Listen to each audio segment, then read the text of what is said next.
梳個頭。啱啊。OK 係咪？啦，sobat，我同你要食飯。晚飯。晚飯啊。Makan malam, siap makan.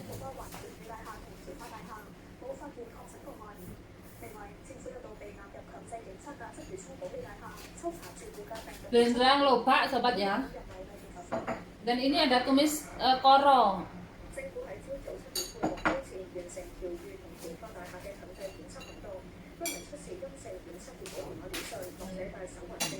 Cái hũ nghe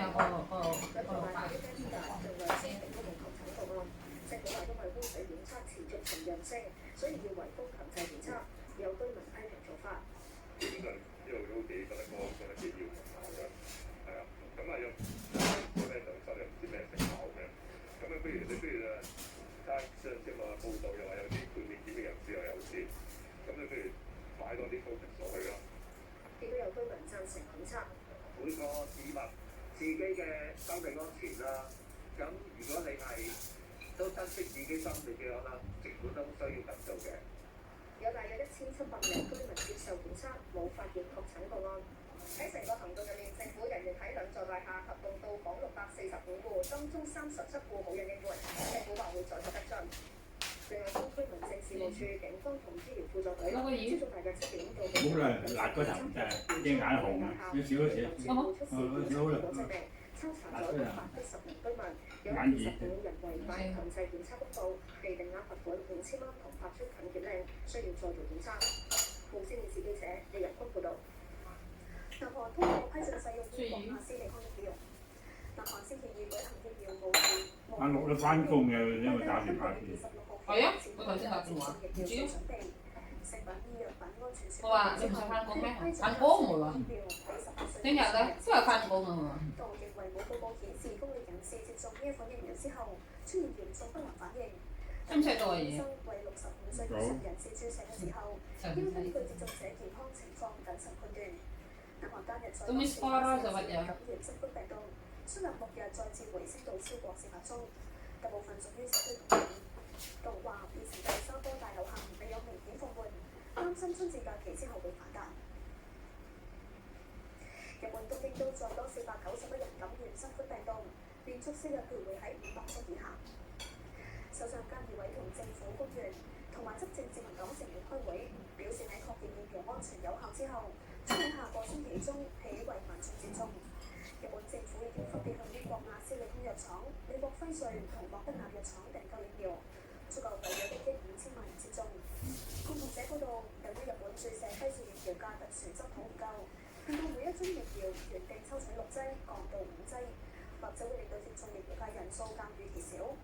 當局計劃優先為醫護人員注射，隨後將會為長者同安老人員講緊。睇埋天氣啦，預測係大致多雲，初時有幾陣驟雨。Halo Sobat Ayah, Assalamualaikum warahmatullahi wabarakatuh. Dan tak lupa juga ya ucapkan selamat malam kepada Sobat Ayah yang beragam lain ya Sobat.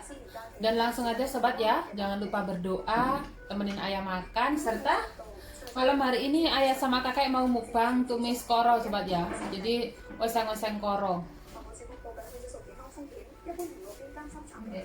Dan juga belindrang. Belindrang, iya ya.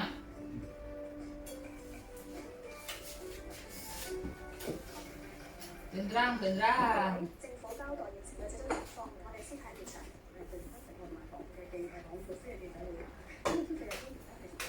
Mama Andre.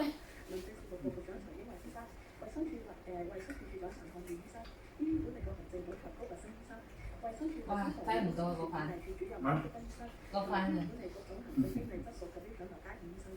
Nó là sống kẹt gì vậy? Ôi, vậy sẽ siêu phản rồi, ôi thấy hả?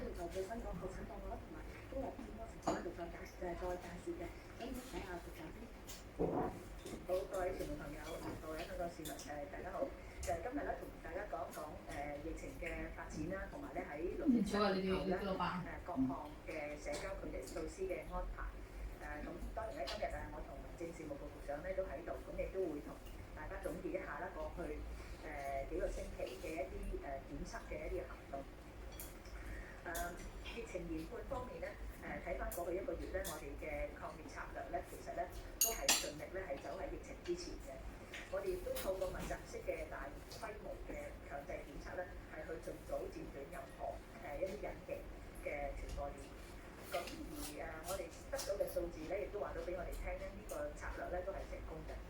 我哋嘅確診個案咧喺7天嘅平均數咧，由1月開始啦，1月初開始咧，一直咧都係有上升。咁直到1月24日咧嘅高峰咧，都係去到75宗。咁當中源頭不明咧，當時咧嘅本地嘅個案7天平均數咧都係有成30宗。咁但係咧係自從我哋喺1月中咧開始去加強我哋嘅強制檢測嘅力度之後咧，個案嘅數字咧一直咧都係有回落。咁喺過去7天咧，本港嘅平均每日確診嘅個案咧係大概係26宗。咁比起咧係1月嘅24日嘅高峰咧，下跌咗咧係超過60%。咁源頭不明嘅個案咧，平均咧係每日咧大概係7宗，咁亦都係比起1月24日嘅高峰咧下跌咗超過3/4嘅。咁能夠喺2個星期內咧，我哋透過密集式嘅大規模嘅強制檢測咧，令到疫情咧開始慢慢咧係受控。咁喺呢度咧，當然咧係首先要感謝市民嘅配合，受影響嘅業界咧嘅忍耐啦，同埋咧係佢哋嘅諒解，同埋整個抗疫團隊咧日以繼夜嘅努力嚇。咁呢啲都係社會各界咧係同心抗疫嘅成果嚟。如果睇翻咧強制檢測嘅一啲嘅回顧咧，咁我希望藉住今日呢個機會同大家總結一下咧，過去1個月我哋密集式咁大規模強制檢測嘅一啲行動。咁去年底開始咧，我哋就將住宅大廈咧嘅強制檢測嘅門檻咧係逐步降低，並且咧喺1月中咧係針對佐敦啦、油麻地、旺角、紅磡同埋深水埗部分嘅高風險嘅地區咧係劃出一啲指定嘅區域，進一步咧係加強強制嘅檢測。咁由今年開始至今咧，我哋一共咧係唔跟錯啊！880個住宅發出咗強制檢測公告。我覺得你係舊嘅，係揾出咗唔少嘅隱形個案，亦都係迅速咁喺源頭咧導致咗真係好新鮮啊！個例子啊，強制檢測嘅成效咧係取決於2個元素，第一咧就係迅速，第二咧就係徹底。咁為咗喺最短嘅時間之內咧，係向受影響嘅地區咧係徹底叫咗整啲咁直埋嘅，呢隻咗啊！開始咧，除咗發出強制唔識就唔好整生啊，整食咗啲先得啊！26次嘅限制檢測。落嘢啊！唔唔係啊，落嘢啊，唔落嘢咧都食唔到。係落粉啊，落米粉。係啊。如果唔係咧，食唔到啊。食唔到。買嚟聽晚又有啊，聽晚又食唔晒。去揾出咗有20宗嘅確診個案啦，同埋咧係大概係60名嘅緊密接觸者。咁如果陽性比率咧係0.08，咁有一陣咧係民政事務局局長徐局長咧，亦都會同大家分享下好多行動嘅一啲嘅詳情。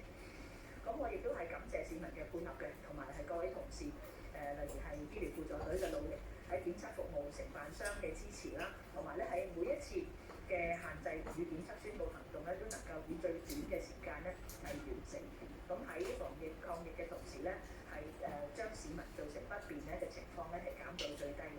咁除非疫情咧突然間有變啦，否則咧好似行政長官尋日咧都有提到啦，我哋希望喺今日開始，直至到農曆新年嘅年假完結咧，都係冇需要再做呢個限制與檢測宣告。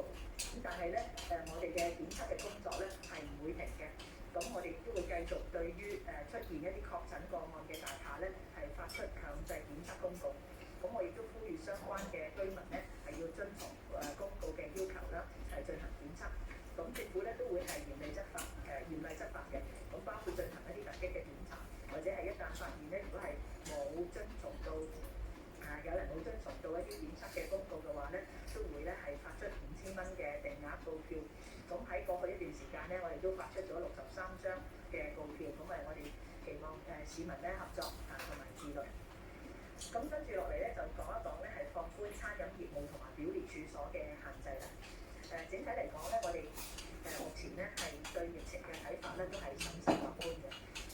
假如咧係全港市民都能夠喺農曆新年嘅期間咧係繼續係嚴守社交距離同埋個人衞生，按目前嘅疫情嘅走勢咧，喺農曆新年假之後咧，我哋咧都希望係可以逐漸咁樣係回復翻一啲正常嘅生活。咁喺過去數個星期咧，政府一直咧都係同表列處所同埋一啲餐飲業務嘅界別咧係緊密咁樣溝通嘅。我哋知道佢哋咧都好積極咁樣咧，希望咧配合翻特區政府嘅防疫抗疫嘅措施，同埋咧係希望咧係可以恢復晚市嘅堂食，同埋咧一啲其他嘅營業。我哋亦都係希望咧喺初七，即係2月18日啦，係可以有條件咁樣去放寬我哋嘅預防及控制疾病規例及規定及指示嘅業務及處所嘅規例，即係我哋嘅第599F 章啦下對於餐飲業務同埋表列處所嘅一啲限制，咁係包括以下。第一咧係容許部分嘅表列處所咧係恢復有限度嘅運作，當中咧係包括係所有體育處所啦，包括室內同埋戶外嘅場所、健身中心、美容院同埋按摩院、公眾娛樂場所，包括咧係表演場所啦、主題公園、博物館、公眾嘅展覽啦、電影院、家庭娛樂中心等等。食緊啲啦。遊樂場所包括係桌球館啦、公眾保齡球場同埋咧係公眾溜冰場、健身中心、遊戲機中心，以及咧係第二部分咧就係將午市嘅堂食嘅時間咧係延長至晚上咧係10時，並且係可以容許咧最多4人一堂。咁但係當然啦，以上嘅上述嘅放寬嘅措施咧，係當然要建基於咧係2個前設嘅。第一咧就係由而家至到初七咧嘅疫情咧係冇出現重大嘅變化。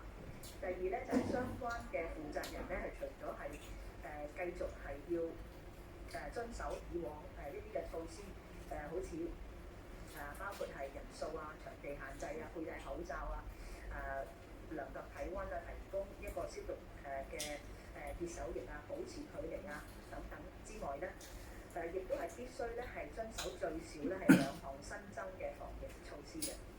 2項嘅新增嘅防疫措施方面咧，第一就係處所嘅負責人咧係必須安排所有員工咧喺每14天咧係接受1次檢測。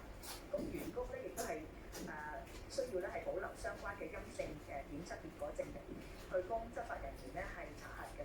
咁而處所嘅負責人咧，最早咧可以安排員工咧喺復業或者係復業係恢復晚市堂食之前嘅7天咧係接受第1次嘅檢測。咁最遲咧係唔能夠遲過咧係復業或者係恢復晚市堂食後嘅7天。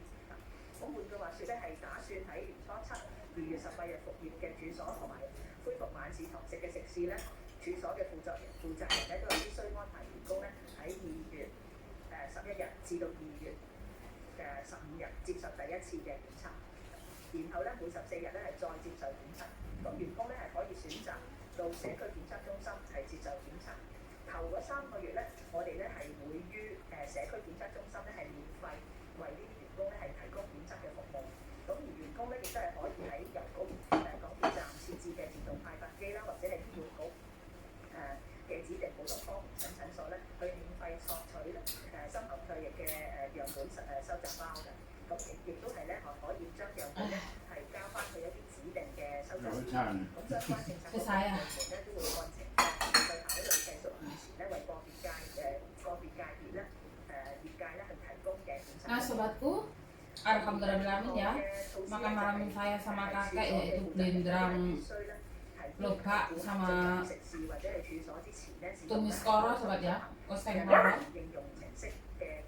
Udah habis, udah selesai. Enak banget sobat ya, makan seadanya dan apa adanya. Di saat lapar itu benar-benar nikmat. Terima kasih banget buat sobat Ayah yang masih setia nonton video-video Ayah. Jangan lupa like dan komennya ya sobat. Semoga kita semua selalu diberi kesehatan dan keselamatan dimanapun kita berada, dilancarkan dan dimudahkan dalam bidang rezeki yang berkah, sehingga berkah buat kita semua dan berkah buat sesama. Dan sampai jumpa di video-video Ayah selanjutnya sobat. Tetap di channel Ayah Ambon, PKW Hongkong, PKW sukses, harapan kita semua. Dan akhirnya wassalamualaikum warahmatullahi wabarakatuh. Ông gì khác ở thời gian sẽ dừng phan nè. Hay à? Tiếng là tiếng chưa xin kiện đó, tiếng Anh kiện nè. Ở đó. Mấy à? Tiếng chưa à? Hay à? Ở đó gì á? Bye bye. Dâu rồi. Hay à? Hay à? Hay à? Dâu kỹ à? 係啊，4日啊，咁咪都係4日啊。 4日得冇得拍。都係要求咧係未有遵守各項防疫措施嘅處所咧係會停業3日。